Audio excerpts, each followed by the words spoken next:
10,000. Yeah. Not 9,999. Yep. 10,000. Got to be a home run every time. Yes, and whoever is the least lucky, and I emphasize like unlucky, like could be like a train derailed, or there was a blizzard, there was a, Yep. there was wildfires, the utility shut down, there was, you name it, revolutions, there was a, Yeah. border shut down for some random reason. Drug gang shootout, we had that one time. Oh my goodness. Yeah, Really? a truck got impounded by VA. Because it was like near the shootout. Oh, wow. We had shut down. Oh, wow. It happened several years ago. It shut down Model S production for 3 days.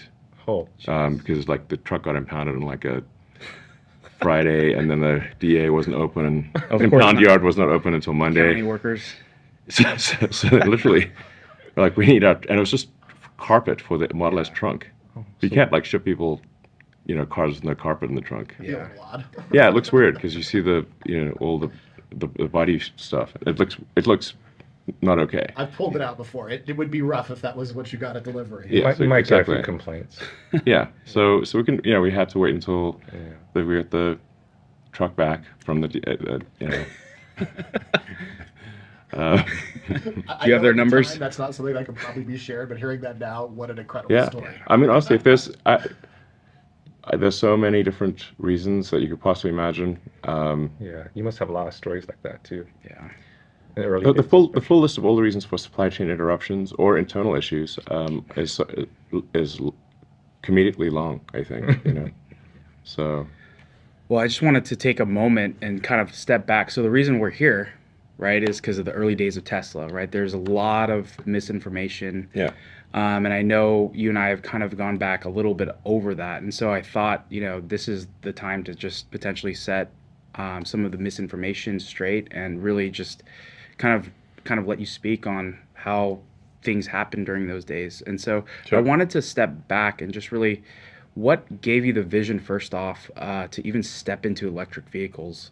I think you made a comment one time you were on a date or something like Yeah. that. You asked the girl, like, I guess "Do you she think wasn't about sure it was the date, to be frank. When it was actually with Christy Nicholson, who's a writer for Scientific American, and I guess it was like sort of a semi-date. I don't know. We went out to dinner, I guess. So, and I was talking about electric cars a lot. I think I was like 20 years old, yeah. So I asked her some question like, "Do you think about electric cars?" She's like, "No, I don't think about them at all." I said, "I think about them a lot."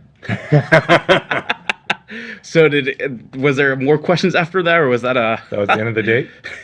No, I mean, yeah, we're still friends today, actually. I Oh, think she's cool. coming by Austin in a few months or something. Okay. So I've been thinking about electric cars since I was basically in high school. As just kind of the thing that is like the thing that is sort of kind of the way cars should be if you can just solve range. Yeah. So it's not like, if you think about it like an internal combustion engine car, it requires a battery and a starter motor just to get started. So it requires an electric motor and a battery just to Yeah. get started. Yeah. And then there's this incredible kind of Rube Goldberg contraption that all has to work in order for you to get motion. And then most of what you're producing with fuel is heat. So you've got to get rid of the heat. Yep. And then you've got to process the toxic gases. And there's a limit to how well you can process the toxic gases. So it's sort of an odd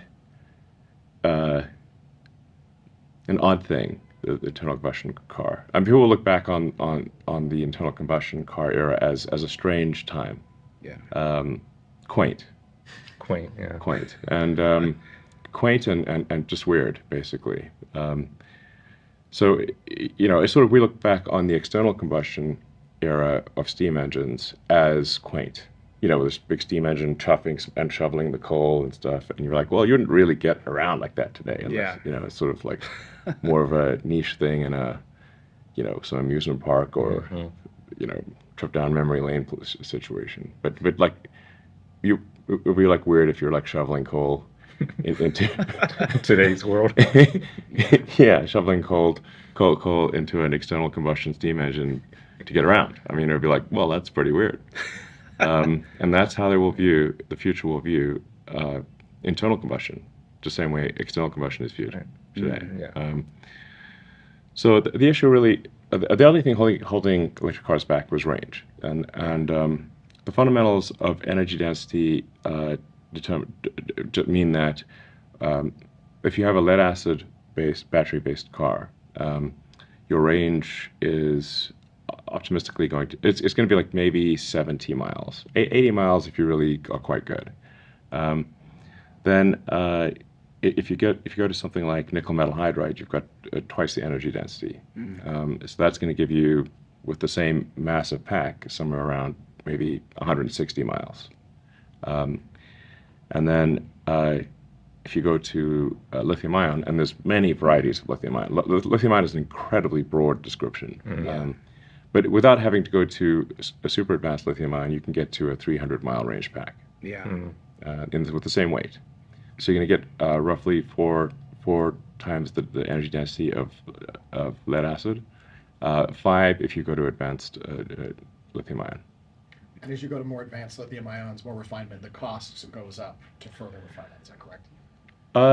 Yeah. So the difficulty of getting to as you get to a high energy density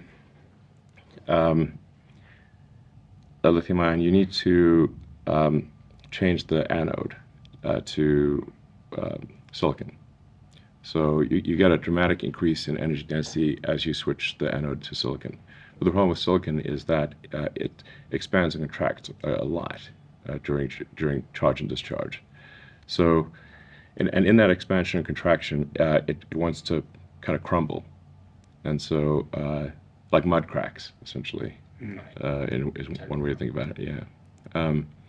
So the problem with a pure silicon anode is that it's very difficult to have it stay together when you charge and discharge it. So then one of the things you can do is to add silicon to the carbon in the typical anode. So a carbon just has only very minor expansion and contraction. So it's easy to maintain a carbon anode and have its structure be robust across many charge cycles. And then you can throw a little bit of silicon in there, and the silicon can kind of expand and contract inside the carbon matrix. But as you start adding more silicon, it gets harder and harder to maintain the structure of the anode. Yeah. Yes.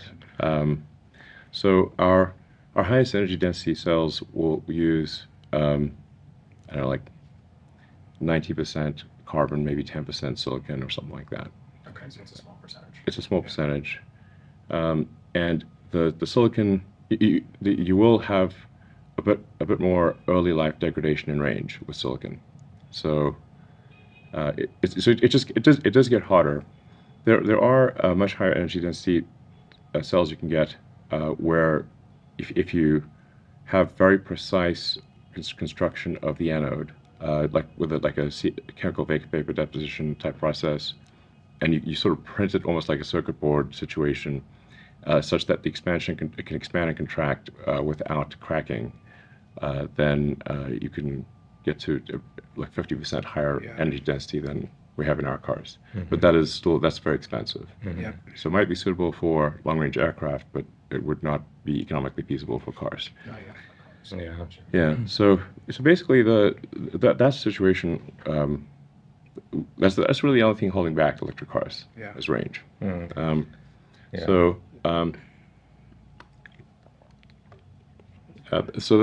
what I was going to be studying at Stanford for grad studies there was I'd be primarily in the material science group. Bill Nix would have been my professor. He's the guy I spoke to when I said that I'd like to put my studies on hold, but I will probably fail. So can I please come back if I fail or when I fail? And he's like, sure, but I don't think I'm going to hear from you again. And that was the last conversation I had with Bill Nix. Oh, wow. He was an oracle. Yeah. He knew. He knew. Yes. Yeah. Well, but that's essentially what I was going to be studying at Stanford. This is back in '95. Was how to improve the energy density how to solve the energy density problem for electric vehicles. Oh, crazy. Yeah. So so like I'm not some like Johnny come lately to electric vehicles. The point is yeah, that I was thinking about electric vehicles like all the way back to high school, you know, Yeah. like literally talking about it on dates at age 20. You know, Yeah. so I've been like a electric vehicle, you know, proponent since like I was, you know, a teenager basically. Yeah. So, and that's what I was going to be studying at Stanford is like how to make the cars go far enough that you don't on some energy storage system that you don't need batteries. So, the idea that I actually had at Stanford was, which I think some others are trying to pursue at this point, but it isn't necessary, was to use advanced chip making equipment to develop a solid state capacitor with enough energy density to get 250 miles of range in a car. So, and the idea was that if you can piggyback on the process on advanced chip making processes where there's like tens of billions of dollars of R&D being spent every year to have to make chips that are precise at the molecular level, Yep. then maybe you can make a capacitor where you've got enough surface to volume ratio, and you can stop the electrons from tunneling across. If you make the the sort of insulator too thin, that you'll actually quantum mechanics will make them teleport across, which is you know, so it's not like things get weird at a molecular scale. Yeah. Quantum mechanics is very weird. It's like my quantum mechanics course in physics in final year was harder than all of my other courses combined. Wow. So it's like Yeah. it's intense. What's your outlook on solid state? Do you think it'll ever get figured out? Well, the solid state capacitors. Yeah. I think it's possible to make capacitors that are much better than what we have right now. So.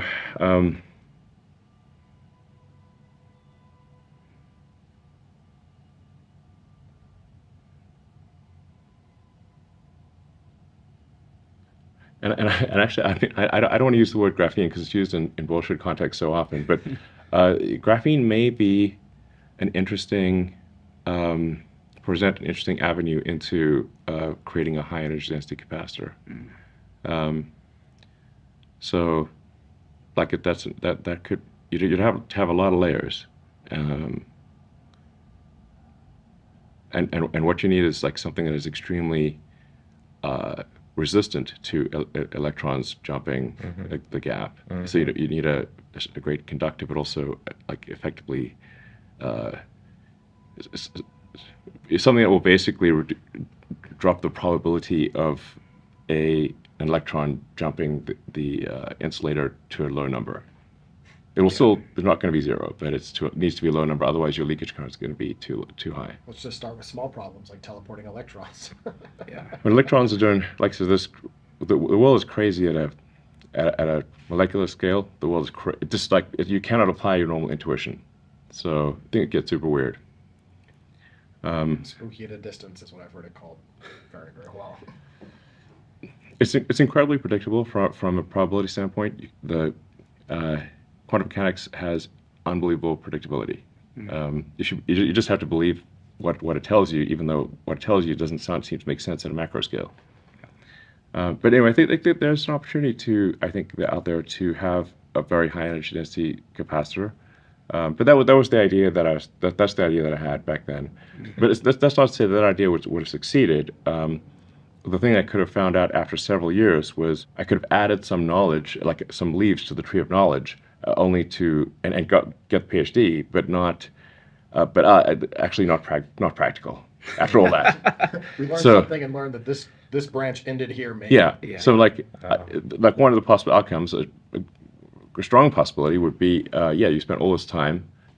This is not technically something that would work, but it is commercially not feasible and a waste of time. Yeah. And that would suck basically. So I figured that I could always. So that's why I decided in '95 to work on the internet. So like when I was in college, I was trying to think of like what are the things that would most affect the future of humanity. Yeah. So obviously you pursued multiple of those like choices, right? What would you say, like, when you first joined Tesla, like everyone thinks that you weren't the founder of, everyone tries to correct you on that. He didn't found it. Like, what did it actually consist of, right? Because I think a lot of people just think that someone else started it, you joined later, and whatever. But obviously, that's not true. So, That is not true. The reason people think that is because Everhard has engaged in a nonstop campaign to try to effectively gain sole credit for Tesla for himself. And he's the worst person I have ever worked with, and that is saying something. Okay, Yeah. I've worked with some real assholes. Okay, so for somebody to be the worst person I have ever worked with, by far, yeah. that's not easy, is what I'm saying. So the actual origin of Tesla goes to 2003 when I had lunch with JV in El Segundo, and we got to talking about electric cars, and JV said, hey, have you tried the AC propulsion T0? I said, no, but we talked about battery technology and how the lithium ion would finally enable a long range car. I never heard of Everhard at this point. Never heard of him. So then I got a test drive from AC Propulsion T0, and I was like, wow, okay, this is pretty cool. So at first I was like, well, can you guys just make me a T0? I'll buy one from you. And they didn't want to make another one. So I was like, okay. And I said, you guys should really commercialize the T0, because the T0 had all the properties that we later had in the Roadster. It's sort of like 250-mile range, 0 to 60 under 4 seconds, or roughly 4 seconds. And it was a two-door, well, it didn't have doors, admittedly, the T0. But it looks, you can see a resemblance between the T0 and the Roadster. It's basically a small electric sports car. And so I was trying to convince the guys there to like commercialize the T0. It's like, hey, the world needs to see that it's possible to have a viable electric car. And at the time, I was obviously very much, working crazy hours at SpaceX trying to get a rocket to orbit, and we'd not yet reached orbit. So we'd not reached orbit until 2008 for SpaceX. So anyway, so then I kept hounding AC Propulsion to commercialize the T0. And then weirdly, they wanted to not do the T0, but do an electric Toyota Scion. Like, truth is stranger than fiction. So I'm like, guys, With hamsters dancing too. I mean, the thing is, like, the batteries and powertrain at low volume are going to be very expensive, Yeah. and so like no matter what, you would have to have like maybe a $70,000 or $80,000 electric Scion, or you could have, for argument's sake, $100,000 electric sports car. And people are willing to pay $100,000 for an electric sports car, but they are not willing to pay, let's say, $80,000. Like, you'd only save a small amount, because the battery pack and electric powertrain are overwhelmingly what is expensive. But I even said, listen, if you guys actually want to do an electric Scion, I will fund 10% of it, but you have to find other people who will fund the other 90%. And the only people who are willing to do 10% were me and Sergey Brin. And so then that project stalled. So then I sent I think it's Tom Gage an email saying, like, listen, if you guys are sure that you don't want to commercialize the T0, how about if you let me do that? So I was like, I'm going to start a company to commercialize the T0. So then Dan said, well, if you're interested in commercializing T0, he knows 2 other groups that are also interested in doing it, and would I like to meet them? I never met the second group, but the first group I met was Everhard, Tarpening, and Wright. Now, Everhard keeps trying to erase Ian Wright from history as well, because they hate each other. Okay. But all they had was just basically, the plan was commercialized. There were no employees, there were no offices, there was no IP, there was no nothing, literally nothing. Yep. There was nothing you would call a company. He said, like, where is the company? I don't know. Where is it? There was an empty shell corporation that had zero value, and no employees, no offices, no designs, no intellectual property, no nothing. Except the general idea, basically, of commercializing the T0, which I had before meeting them. Like, if I had not met them, I would have just moved forward, created a company with JB, commercialized the T0, and gone on our way. And that's actually what happened at the end of the day. Oh my gosh. Except with a lot of grief along the way. Yeah. Okay. So, but in effect, after about a year, Eberhard, Martin Eberhard and Ian Wright could not stand each other, and they made me pick which one would leave. Basically, they can't both be in the same company, so I have to pick one of them. And then I talked to JB, and I was like, which is what's our least bad option here? Yeah. And it was like, okay, we'll say goodbye to Ian Wright and keep Martin. I mean, so. But anyway, like the key, I think the key point here is when somebody says like you're invested in a company, it's the money that I provided was the least important thing that I provided to the company. There was no company. Mm-hmm. And if I had not met them, I would have just moved forward and created Tesla, and I think it would be indistinguishable from what it is today. You would not be able to tell the difference. I think we could have avoided a lot of drama as well in the early days. So, yeah. I would, if there's one thing I could go back in time and say, I wish I had never met Martin Eberhard. So if you could go back in He's the time. absolute worst. Yeah. In case I haven't made that clear. Yeah, clear. The worst.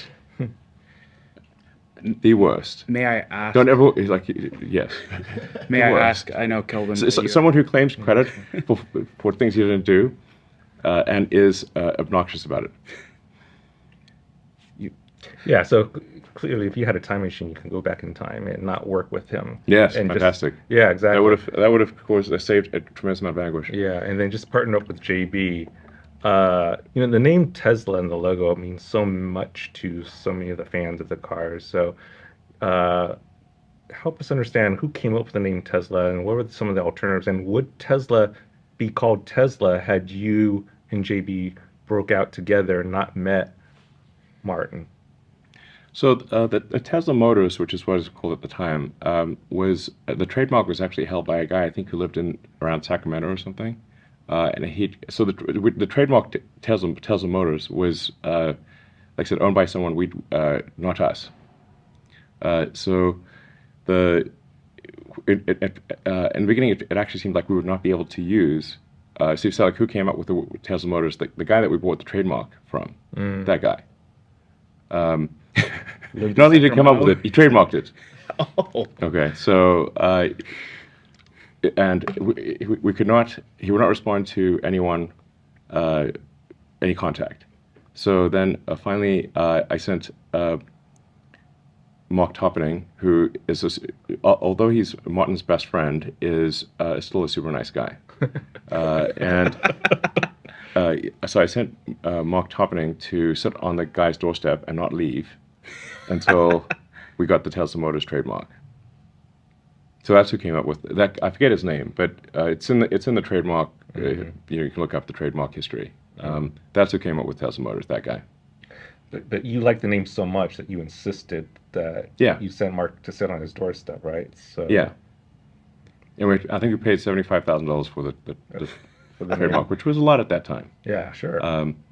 So, and I think it's also maybe important to emphasize, like, Martin Eberhard is quite a bit older than me and had successful startups before me and had a lot of money. He was just unwilling to risk it. He was not poor. He had a $10 million house in Woodside. Okay. He was just unwilling to risk his own money. I was not. I was willing to risk my own money. And in the end, I risked it all. So just important to emphasize, this is not like some poor inventor who gets crushed by big capitalist, which is the archetype that he tries to portray. He had, he could have matched my investment if he wanted to. He just didn't want to. at what point, through that, right, did you start to see the red flags, right? So you join with him, he's on board. Where's like, I convinced JB to join. Yeah. So the alternate path that I wish we'd gone on was just if AC Propulsion hadn't mentioned that there were two Yeah. other teams interested in commercializing the T0, then I would have just moved forward with JB, commercialized the T0 with a hell of a lot less drama.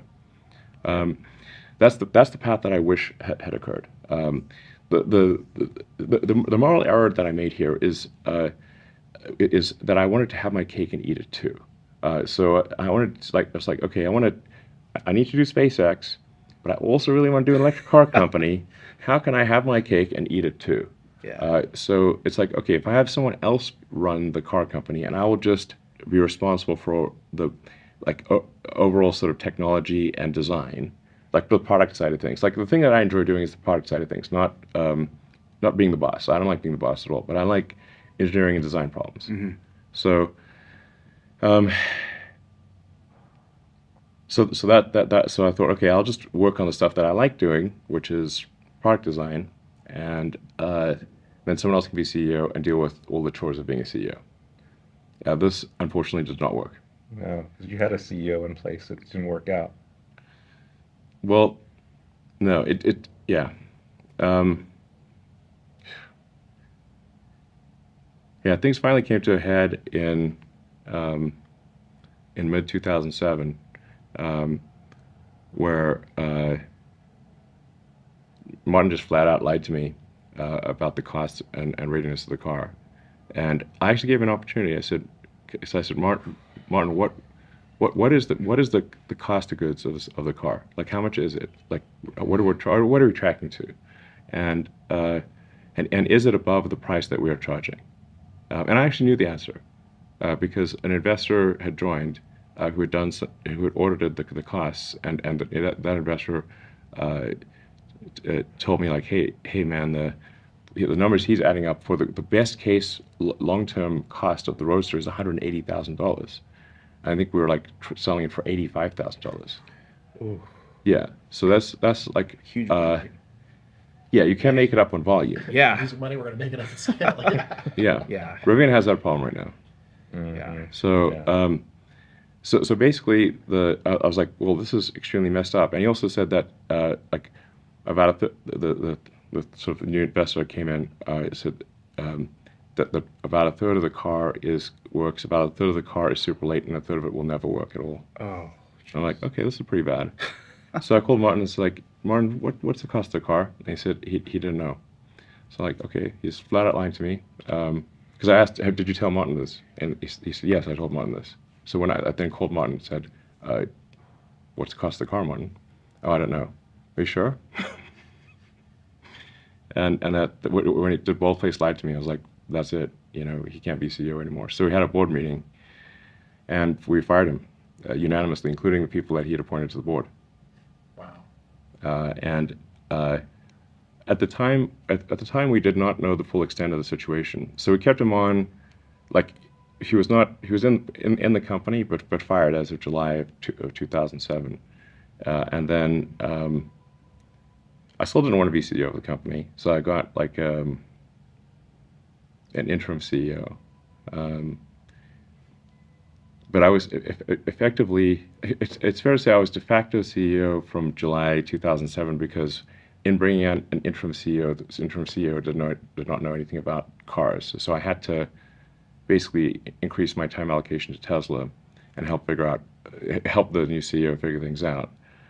And this is all happening as we're sort of progressing into 2008.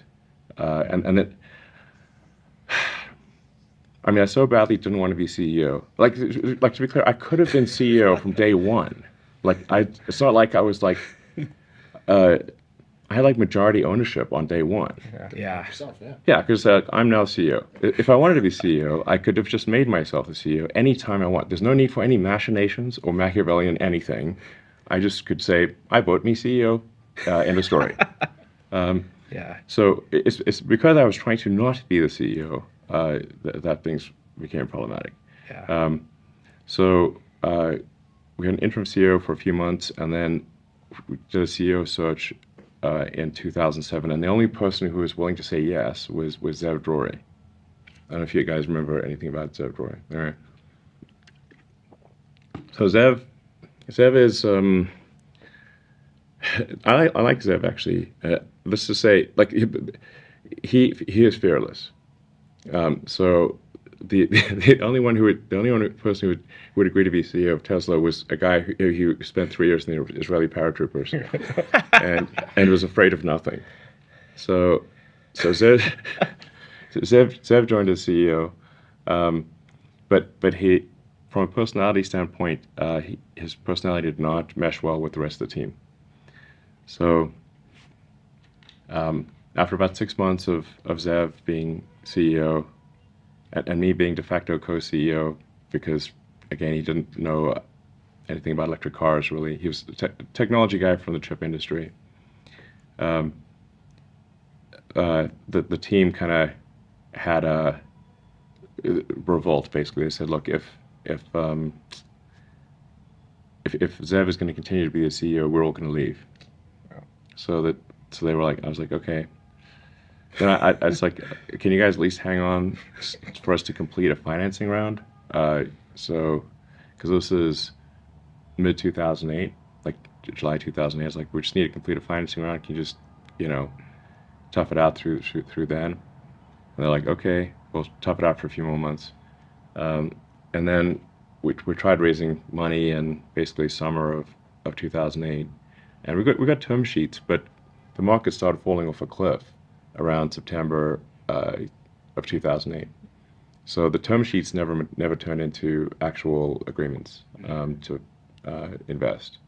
And then a bunch of the investors who were thinking about investing in Tesla themselves went bankrupt. So it's not like, they're holding out on us. They themselves were just trying to figure out how not to go bankrupt. And you had Lehman Brothers and Bear Stearns, bite the dust. And a bunch of the major banks would have bitten the dust too if there was not government intervention.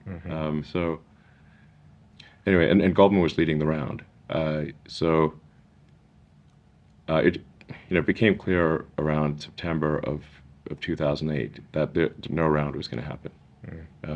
The markets were plunging.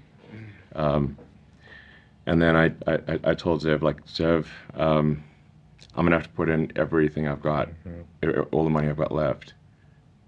So that means I have to be CEO. I've got to, putting all my chips on the table. And Zev said, he totally understands.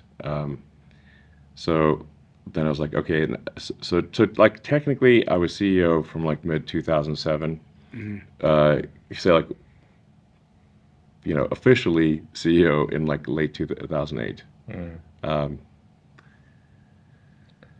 Man, that was a lot of drama. That was a nightmare year. So like partway through that year, SpaceX had failed its third launch. And I only ever thought we had enough money for 3 launches. So we were like 0 for 3 launches with SpaceX. My marriage had fallen apart, so I'm getting divorced. The Tesla financing round is falling apart, and we're nowhere near production. And we have the Great Recession. Party on. Yeah. Good times. Doesn't get worse than that. Perfect storm, man. Yeah, extremely brutal, to say the least. The lowest of the lows. So then, that was pure hell. So, Can I ask when you took over as CEO? This is a piece that a lot of people I don't think I've ever seen documented. Where was product development exactly? Like, how far along was the product in the making when you took it over? Because I think a lot of misconceptions. People have this idea that you showed up to a done product. No, I oversaw the product from the beginning. So, like I mentioned earlier, my role was effectively like chief product officer. The thing that gets confusing is that normally someone who's chief product officer is not an investor. So people get confused, like, which one are you? It's like, I'm both. And the money was the investment was the least important part. So it's just that I believe in putting your own capital at stake if you're going to start a company. Like whatever the opposite of other people's money is, I think is the morally right thing to do. So, like if you're not prepared to invest your money, then why should you ask others to invest theirs? It's not right. Great. That's why I invest. And for my first company, Zip2, I had no money, so I could not invest in Zip2. That's Your why. time. No, like starting Zip2,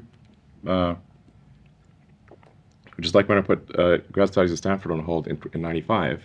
I had $100,000 in student debt, and because I didn't start the Stanford quarter, that means I didn't have access to student housing. I lost my student stipend.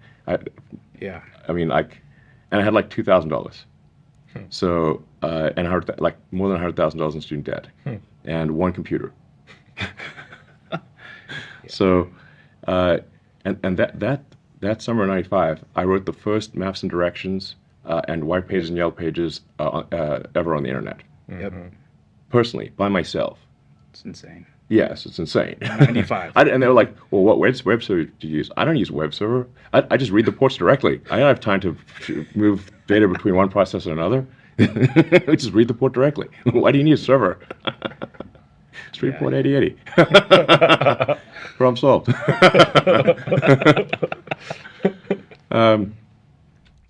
Anyway, but I didn't have any money. So when my brother came down, he had like $5,000. So that was like a gigantic improvement. That's back in the Zip2 days. We found like a sort of an attic sort of office where there was like a hole in the roof and water like piled on the floor and the rug was all stained. But I figured it doesn't rain that often in California, so we got like a discount rug from the nearby rug store, and then got like 2 futons, and then we just like sleep in the office and then remake it so it looked official during the day. At one point, we still only had one computer, so like the website wouldn't work at night because I was coding at night, and the web server would run during the day. And the way we got internet access was there was an ISP on the floor below, so I just ran an Ethernet cable through the ceiling, drilled a hole in the floor, ran it through the ceiling tiles, and plugged it into the ISP below. They never knew. No, they did know. They did know? Oh, yeah, okay. but they're like, we'll give you a real cheap rate if you can just plug in directly. So I didn't get like a permit or anything. You know, I just drilled a hole in the floor and took the cable down and plugged it right in. So it was like, okay, we don't need buy a T1 or router or anything from Cisco. Then when my brother came down, we managed to get a second computer. So then I could be like, okay, this one can run and I can code on the other one. Yeah, so this is like, that was, we didn't even have an apartment. We just would basically go shower at the YMCA on Page Mill and El Camino, which was like, pretty easy to walk to. So just to give you a sense of like how little money we had in the beginning. It was like nothing. Yeah. and eat at the Jack in the Box, if you know the Jack in the Box. Yeah, but one thing I wanted to clear up was how did the journey of all of the founders like kind of taper? So obviously Everhard was fired. Yeah. What happened with JB and all the rest? Like how was like their journey and kind of their role even towards?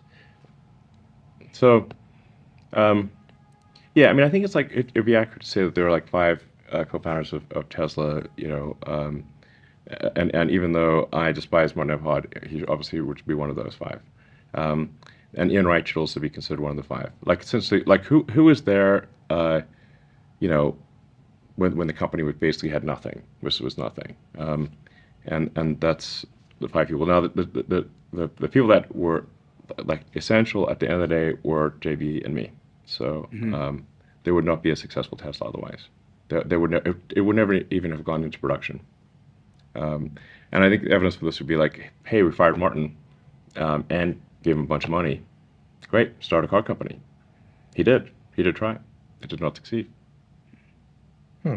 Yeah. So if you're so awesome, why didn't it succeed? Yeah. And why did nobody leave with him? Yeah. If somebody's awesome, so they leave, good people leave with them every time. Not one person left. That's a tell right there. Yes. All of us have left companies and had team members follow us along. So if you Yeah. can't do that as chief executive when everyone knew you, that's not a good sign Yep. for what you did there. Yes. You're trying to figure out the truth of something. Mm-hmm. Who followed? Did no one follow? Okay. If he's the good guy and I'm the bad guy, why they'll stay with me? Yeah, Yeah, they it's wouldn't. very clear. Exactly. Yeah. And a top-notch engineer in Silicon Valley has like 17 job offers. They can work anywhere. Yep. So if they don't respect the person they're working for, they're just gonna work somewhere else. And frankly, people could have gotten way more money than Tesla was offering, and with less risk. So it's like, okay, so they could go work at, I don't know, Apple or something, and make more money with less risk, and they didn't. And Tesla today and SpaceX are rated the top places to go by graduating engineers. Yep. Why is that? Yeah, it's very clear. Yeah. So,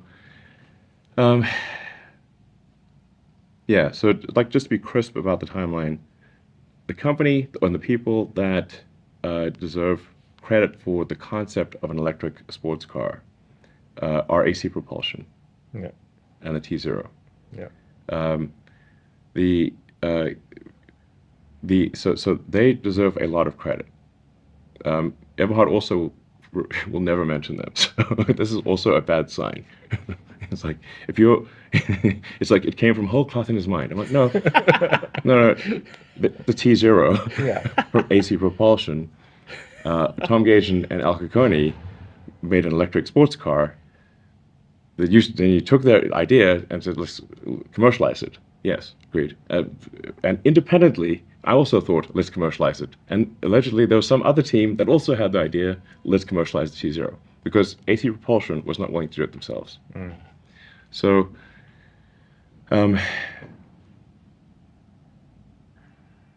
but from the beginning, I oversaw the product development. In fact, Eberhard blames me for a bunch of the issues with the car, saying, the reason it was expensive was because Elon insisted on all these things about the car. It's like, okay, so if I was controlling the minutiae of the product design, but I also had nothing to do with it, which one is it? I can't be both. I can't be blamed for micromanaging the design of the car, but also have nothing to do with it. One of the two, these are incompatible. Yep. So I agonized over every inch of that car. I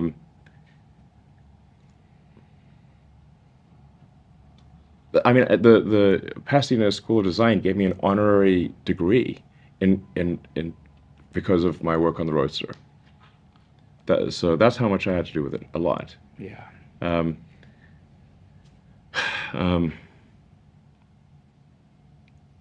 But the issues, the problems with production.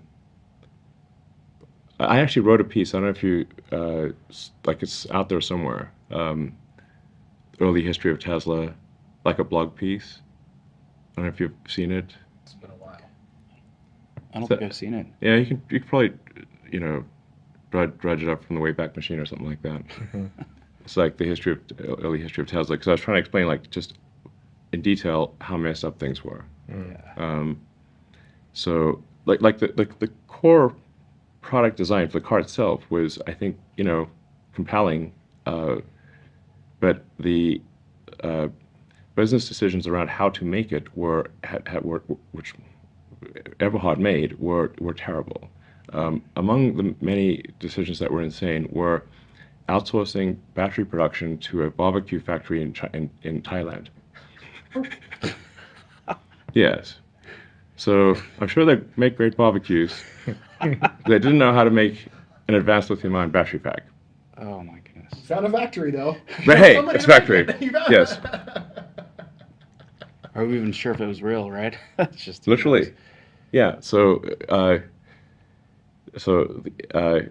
the cells would be made in Japan, then be shipped to Thailand, then be put into a battery pack, then go on a boat again to England to be put into a car, and then that car would then go on a boat again to California, which was the initial market. And that, so it was like, this ended up being like a 5 or 6 month long supply chain. So if there was any problem with the sales of the pack, you'd have basically half a year's worth of inventory that you'd have to write off, and cars that didn't work, which is basically what happened. So the barbecue company in Thailand was just utterly unable to make a battery pack. They'd never done anything like it before. So much drama.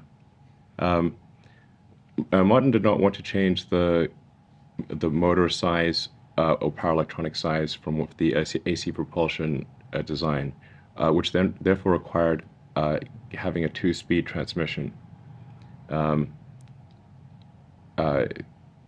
There were 3 attempts to make a 2-speed transmission. They all failed.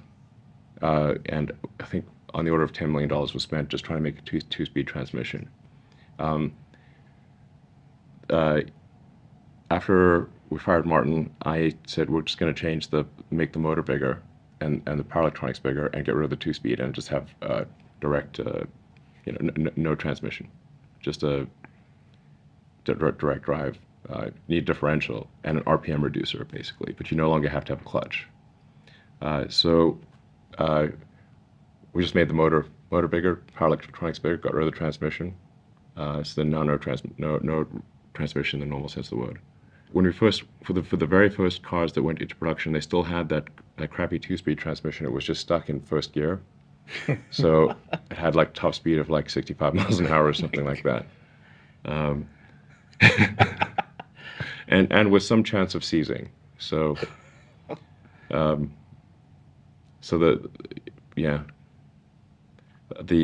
body panels have been outsourced to a company that was completely unable to make carbon fiber body panels, and when I visited Lotus, I asked for their top 10 risks. They said, "Oh, your body panel supplier is going to fail." I'm like, "Excuse me?"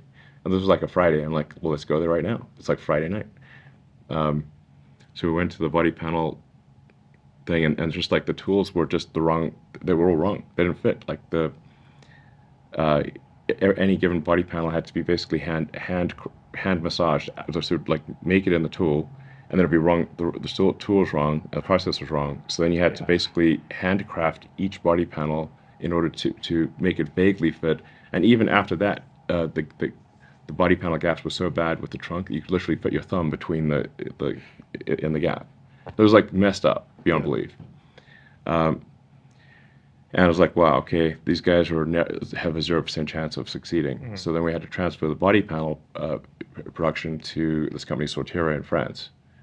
So then I ended up camping out in France for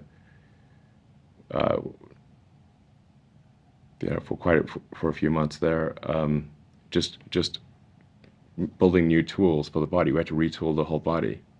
So Sortera was capable of making the body, but you still needed to retool the thing. So we had to retool the entire car body. So let's see. We changed the car body. The battery pack was I shifted production of the battery pack to Menlo Park, or basically to the Bay Area, technically San Carlos, I think at the time, and switched final assembly to the car dealership on El Camino, the Ford car dealership. If you watch Revenge of the Electric Car, you can see some of these scenes. So instead of having Lotus, so we'd make the battery pack in San Carlos, and then and also make the motor and power electronics. So I insourced production of the battery pack, the motor, and the electronics internal to Tesla, so we could iterate quickly and actually figure out a design that worked. Mm-hmm. So because design has to be safe, reliable, and not cost crazy money, or it doesn't matter. So so car body, motor, power electronics, transmission to a single speed.